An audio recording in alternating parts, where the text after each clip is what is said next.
দুনিয়াতে দুনিয়ার মানুষের যত রিজিকের প্রয়োজন, দুনিয়ার মানুষের যত ধন দৌলত দরকার, সবগুলো নাহনু কাসামনা, আমি আল্লাহ বন্টন করেছি। আমি আল্লাহ কাউকে গরিব বানিয়েছি, কাউকে ধনী বানিয়েছি। কোন মানুষ যারা ধনী হয়েছে তারা তাদের ইচ্ছায় ধনী হইতে পারে নাই, তাদের শক্তির কারণে ধনী হইতে পারে নাই, তারা তাদের বংশের কারণে ধনী হইতে পারে নাই, তারা তাদের সৌন্দর্যের কারণে ধনী হইতে পারে নাই। আল্লাহ পাক বলেন নাহনু কাসামনা, এটা আমি আল্লাহ বন্টন করেছি। ধন মানুষকে আমি দিয়েছি, গরিব মানুষকে আমি আল্লাহ পাক বানিয়েছি। আল্লাহ পাক বুঝাইতে চান ধনী হওয়া গরিব হওয়া এটা আমার ইচ্ছায়। কার ইচ্ছায়? আল্লাহ পাক বলেন আমি কেন গরিব বানাইলাম, কেন ধনী বানাইলাম? একদল মানুষকে গরিব বানাইলাম, আর একদল মানুষকে আমি ধনী বানাইলাম এই জন্য যেন দুনিয়ার নিজাম ঠিক রাখার জন্য, প্রাকৃতিক অবস্থা ঠিক রাখার জন্য, যেন একদল মানুষ যেন আরেকদল মানুষকে যেন কর্মচারী হিসেবে গ্রহণ করতে পারে।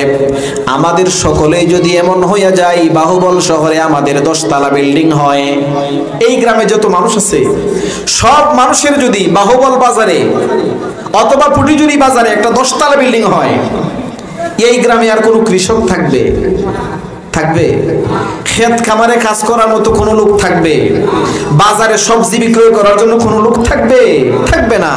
একটা পর্যায়ে এমন হবে আমাদের না খেয়ে মারা যাইতে হবে, না খেয়ে মরতে হবে না? এই কারণে আল্লাহ পাক বলেন নাহনু কাসামনা বাইনাহুম মাঈশাতাহুম ফিল হায়াতিদ দুনিয়া ওয়া রাফা'না বা'দাহুম ফাওকা বা'দিন। আল্লাহ পাক বলেন আমি আল্লাহ একদল মানুষকে গরিব বানাইলাম, আরেক দল মানুষকে আমি ধনী বানাইলাম।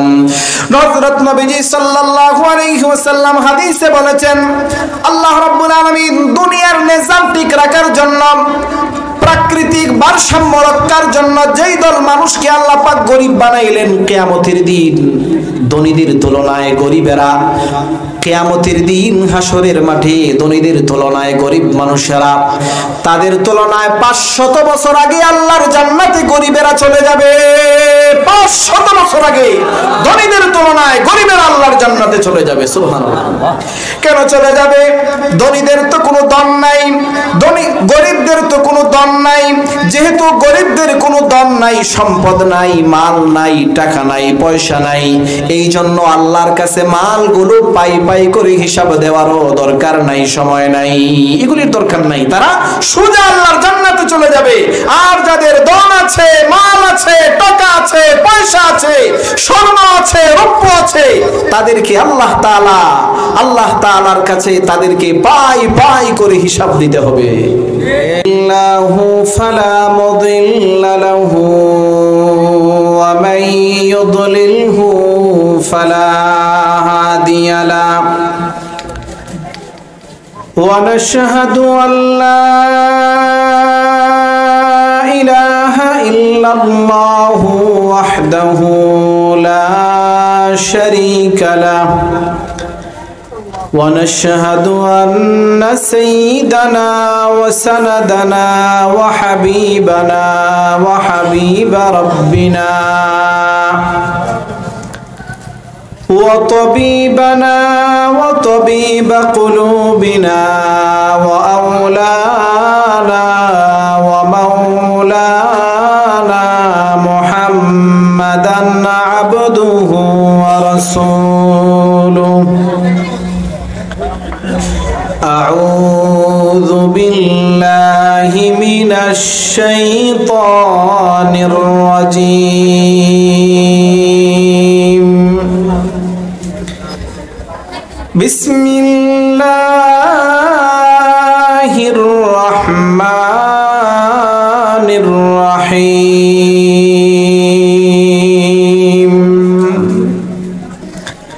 وما من في الأرض إلا على الله رزقها وقال رسول الله صلى الله عليه وسلم طلب الحلال فريضة بعد الفريضة أو كما قال عليه الصلاة والسلام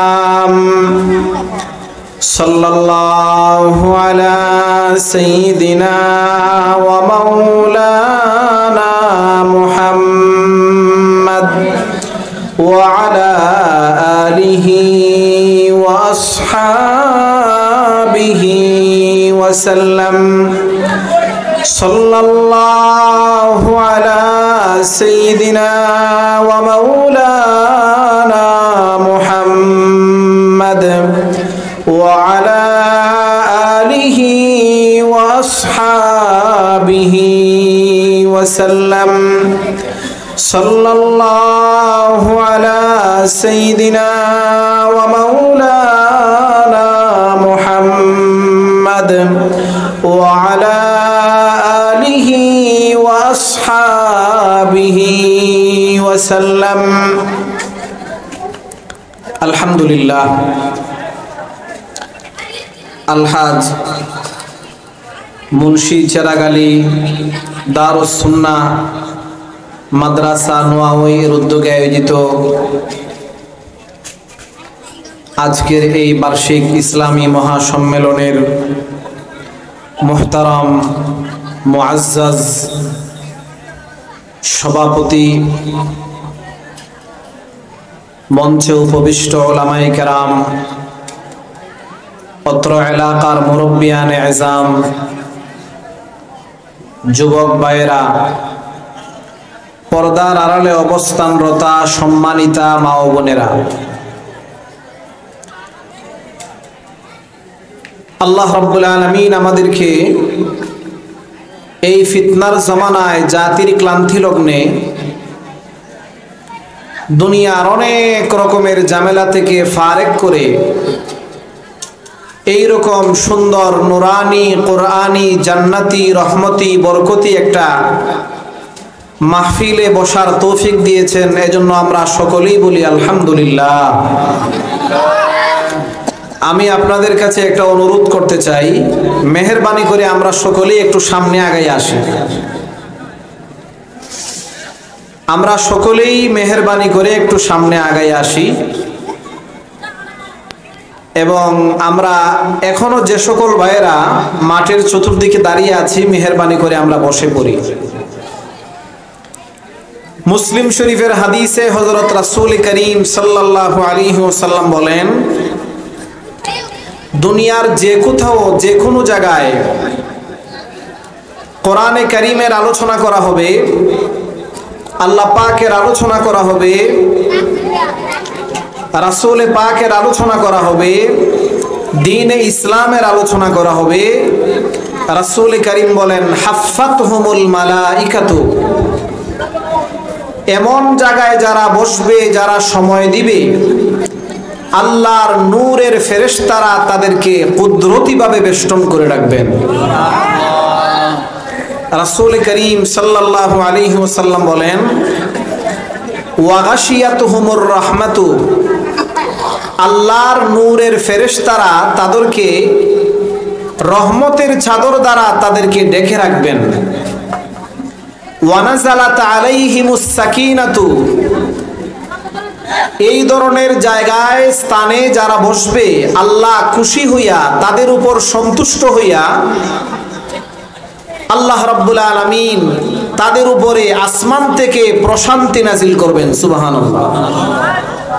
রহমত বরকত নাজিল করবেন, আল্লাহ তাদের উপর শান্তি নাজিল করবেন। আমাদের মনে রাখা দরকার, আমরা এমন একটা সময় এখানে বসে আছি, দাঁড়িয়ে আছি, আজ থেকে 1 বছর আগে হয়তো এই গ্রামের অনেক মানুষই জীবিত ছিলেন, কিন্তু আজকে জীবিত নাই। আছেন না কত মানুষ এই ধরনের? কত মানুষ পরিপূর্ণ সুস্থ ছিলেন, কিন্তু আজকে অসুস্থ। আমরা নিশ্চিত করে কেউই বলতে পারবো না আমরা আরো 1 বছর বা আরো 1 মাস আমরা দুনিয়াতে বেঁচে থাকতে পারবো নাকি পারবো না, এটা আমরা কেউ নিশ্চিত করে জানি না। জানি আমরা? কেউ জানি না। কত মানুষ আজ থেকে 1 বছর আগে গ্রামে ছিলেন, কিন্তু আজকে নাই। মসজিদের যে পালকিটা খাটিয়া যেটা লাশ বহন করা হয়, আপনাদের মসজিদে আছে কিনা? এই যে খাটিয়া, এই খাটিয়াতে আমরা এখানে যারা আছি, বাড়িঘরে যারা আছি, পথে ঘাটে যারা আছি, দাঁড়িয়ে যারা আছি, গল্পগুজব যারা করতেছি, পুরুষ বলেন, মহিলা বলেন, ছোট বলেন, বড় বলেন, সবাইকে পালকিতে উঠতে হবে। উঠতে হবে না? উঠতে হবে। এই যে মসজিদের মাইকগুলা, এই মসজিদের মাইকে আমাদের নাম এলান হবে, হবে না? আমাদের জানাজার নামাজের সময় জানানো হবে। বাজার থেকে 3খানা সাদা কাপন, 3 টুকরা কাপন কিনে আমাদেরকে পরাইয়া দুনিয়া থেকে বিদায় করে দেওয়া হবে, হবে না? আজকে যদি আমরা রাত্রে মারা যাই, আগামীকাল জোহরের আগে আগেই আমাদেরকে ঘর থেকে বের করে দেওয়া হবে। এরকম না বিষয়টা? দুনিয়া, যে দুনিয়ার জন্য আমরা এত কিছু করতেছি, এত কিছু করতেছি দুনিয়ার জন্য, ছেলে বলেন, মেয়ে বলেন, স্ত্রী বলেন, পুত্র বলেন, ভাই ভাতিজা, কত কিছু আমরা করি, তারা কেউ আমাদেরকে আর আগামীকাল জোহরের পরে আর ঘরে রাখবে না, ঘর থেকে বের করে দিবে। বলবে যত তাড়াতাড়ি সম্ভব কবরস্থ করে দাও মানুষটাকে। তখন আর মানুষ বলবে না, লাশ বলবে। কি বলবে? লাশ। অথচ এই ঘর আমার, এই বাড়ি আমার, এই সম্পদ আমার, এই টাকা আমার, এই গাড়ি আমার, সব কিছু আমার। কিন্তু চোখ দুইটা যখন বন্ধ হয়ে যাবে, সব কিছু অন্যের হয়ে যাবে। বিষয়টা সত্য না মিথ্যা বললাম আমি? সবই সত্য।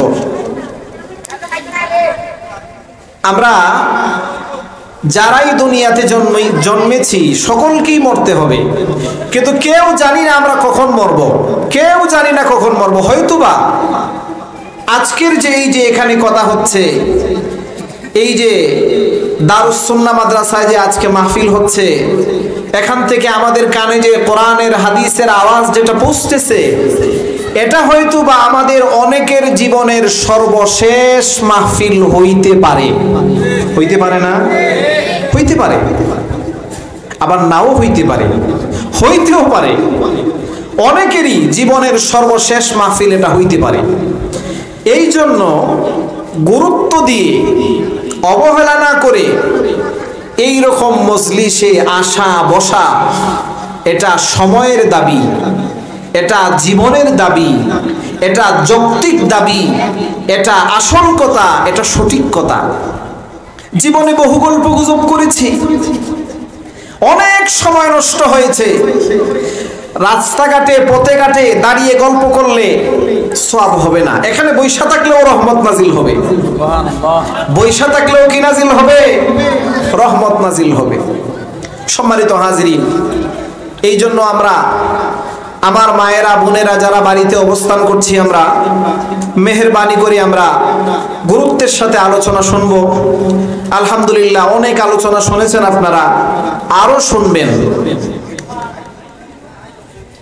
বাবারা ভাইয়েরা আমরা যারা আছি, মেহেরবানি করে আমরা মনোযোগী হই, আমরা গুরুত্ব দেই।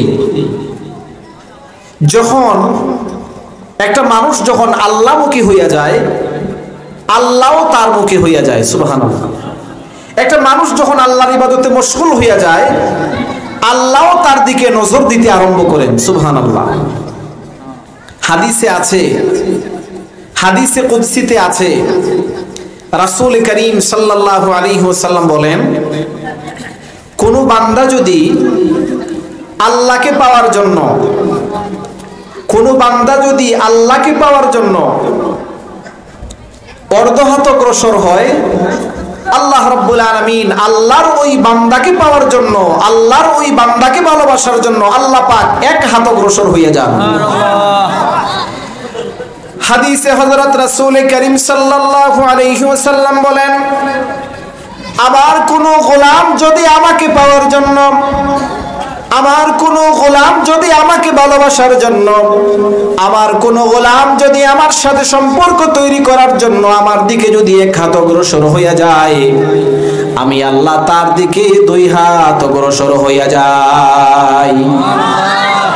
হাদিসে হযরত নবীজি বলেন ওয়ামান আকবালা ইলাইয়া ইয়ামশি আকবালতু ইলাইহি উহারবিলু।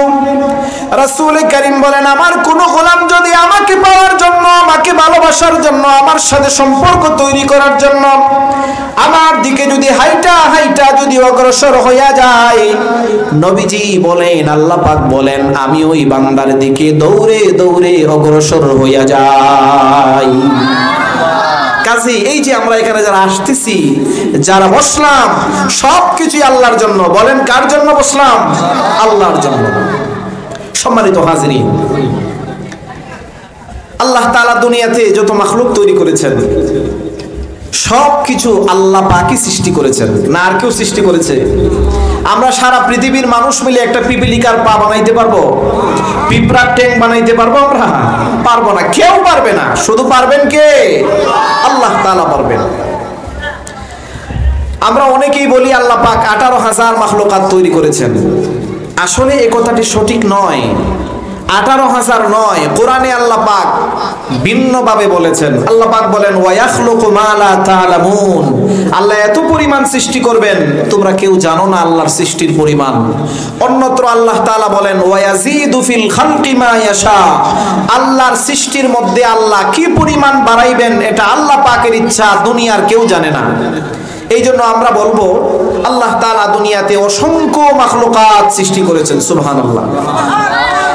আল্লাহ শুধু মাখলুকই সৃষ্টি করেন নাই, প্রতিটা মাখলুকের রিজিকের দায়িত্ব আল্লাহ পাক গ্রহণ করেছেন। সুবহানাল্লাহ। প্রতিটা মাখলুকের রিজিকের দায়িত্ব আল্লাহর হাতে। আল্লাহ পাক মাখলুকের রিজিকের দায়িত্ব গ্রহণ করেছেন, কথার অর্থ এটা নয় আমাদের যখন খাবারের সময় দরকার হবে, খাবারের দরকার হবে, যখন আমাদের পোশাকের দরকার হবে, যখন আমাদের রিজিকের দরকার হবে, তখন আসমান থেকে আমাদের ঘরে রিজিক চলে আসবে, আল্লাহ পাক দিয়া দিবেন, বিষয়টাও এরকম নয়। আবার এটাও নয় যখন আমাদের খাবারের দরকার হবে তখন মাটির নিচ দিয়ে আমাদের ঘরে খাবার উপস্থিত হয়ে যাবে, বিষয়টাও এরকমও নয়। তাহলে আল্লাহ পাক রিজিকের দায়িত্ব নিয়েছেন, কথার মানে কি? আল্লাহ পাক রিজিকের দায়িত্ব নিয়েছেন কথার মানে হলো আল্লাহ তাআলা প্রতিটা মাখলুককে তার সামর্থ্য অনুযায়ী, তার শক্তি অনুযায়ী, তার যোগ্যতা অনুযায়ী রিজিক তালাশ করার মতো শক্তি আল্লাহ পাক তাকে দিয়েছেন। সুবহানাল্লাহ। আল্লাহ তাআলা বলেন নাহনু কাসামনা বাইনাহুম মাঈশাতাহুম ফিল হায়াতিদ দুনিয়া ওয়া রাফা'না বা'দাহুম ফাওকা বা'দিন দারাজাতিল লিয়াত্তাখিযা বা'দুহা বা'দান সুখরিয়া। আল্লাহ তাআলা কোরআনুল কারীমের ভিতরে বলেন দুনিয়ার মানুষ শোনো,